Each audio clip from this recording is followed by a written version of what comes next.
Info et solidarité sur Savoie News. Nous retrouvons différents acteurs dans le monde des pays de Savoie. C'est au tour de François Escoffier, Escoffier Recyclage. Le recyclage, c'est vraiment un sujet très important en ces périodes, François. Bonjour Laurent. Ben oui, c'est un sujet important toute l'année et c'est encore plus important parce que en fait toutes les bouteilles qu'on trie aujourd'hui, si elles ne retournent pas dans le circuit pour refabriquer via l'industrie plasturgiste des nouveaux contenants, ben on n'aura plus rien dans les pharmacies, on n'aura plus rien dans les rayons, quoi.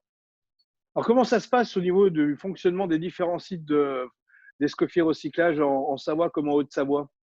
Ben nous, on est très impacté sur tout l'aspect industrie. Les collectivités, les déchetteries ont fermé.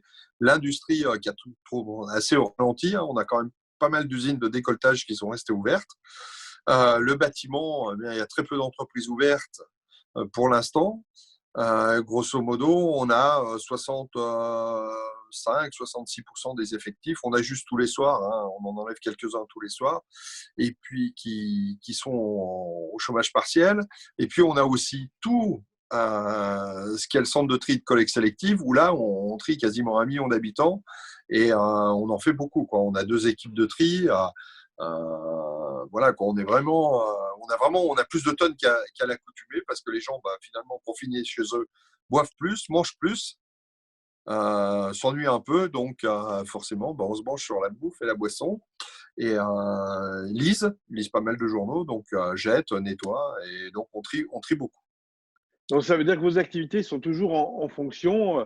Et il y a aussi un point important, c'est la partie industrielle, puisque vous faites beaucoup de recyclage dans ce domaine-là. Oui, on a gardé à peu près une déchetterie professionnelle sur deux. Par exemple, à Chambéry, on est resté ouvert, puisqu'il y a des besoins pour les artisans, pour les sociétés qui ont des déchets à acheter. Donc à Chambéry, on est ouvert à Bonneville, on est ouvert à Crangevrier, on est ouvert dans le Chablais, on est ouvert dans la vallée de l'Arve. Voilà, grosso modo, on a gardé un site d'ouvert avec des horaires d'ouverture plutôt profonds euh, pour maintenir une activité pour nos clients qui en ont besoin, quoi. Vous êtes extrêmement bien implanté en Pays de Savoie. J'imagine que vous avez différents échos. Qu'est-ce que vous pensez de cette crise et comment va-t-on s'en sortir, votre point de vue d'entrepreneur? Alors, si vous voulez, je vais y aller un peu. La communication gouvernementale, autant on a compris que sur l'aspect sanitaire, la situation était périlleuse et dangereuse, autant nous, les entreprises, on n'a pas été aidés, hein. On a entendu qu'il fallait plus travailler, rester chez nous. On a entendu qu'on perdait pas un seul centime. C'est faux, hein. Le salarié qui est au chômage partiel, il va perdre 70% de son salaire. Voilà. Et l'entreprise va abonder aussi, va perdre de l'argent, va abonder pour le chômage partiel. Donc, tout le monde va y perdre. Et on aurait dû commencer par ça. Mais j'allais dire, il n'y a rien d'inadmissible qu'on perde de l'argent en travaillant pas. Ça, tout le monde veut bien le comprendre. On a manqué un peu d'informations. Et puis, c'est vrai que ben, on sait qu'on est dans une situation de crise. Donc, on va garder notre calme et puis serrer les coudes. Je voulais rendre hommage aux salariés qui viennent travailler pour ouvrir des déchetteries professionnelles pour trier les déchets. Parce que forcément, l'information n'a pas forcément été très bonne pour eux.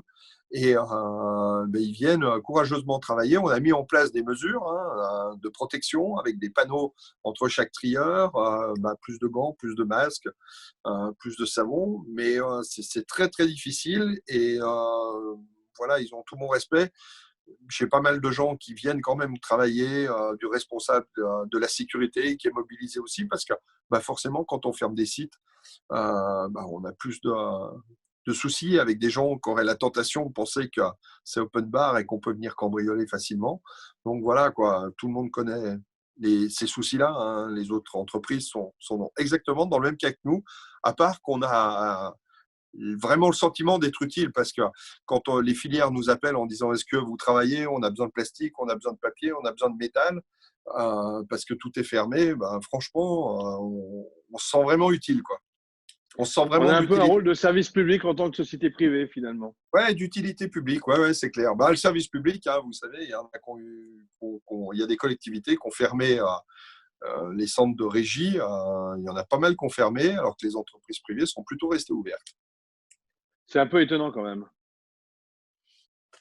Je pense que les responsables politiques s'interrogeront à leur tour sur de ce qu'était la France, qui a tenu, qui n'a pas tenu, qu'est-ce qu'elle doit être demain. Voilà, il y aura certainement des conclusions à tirer.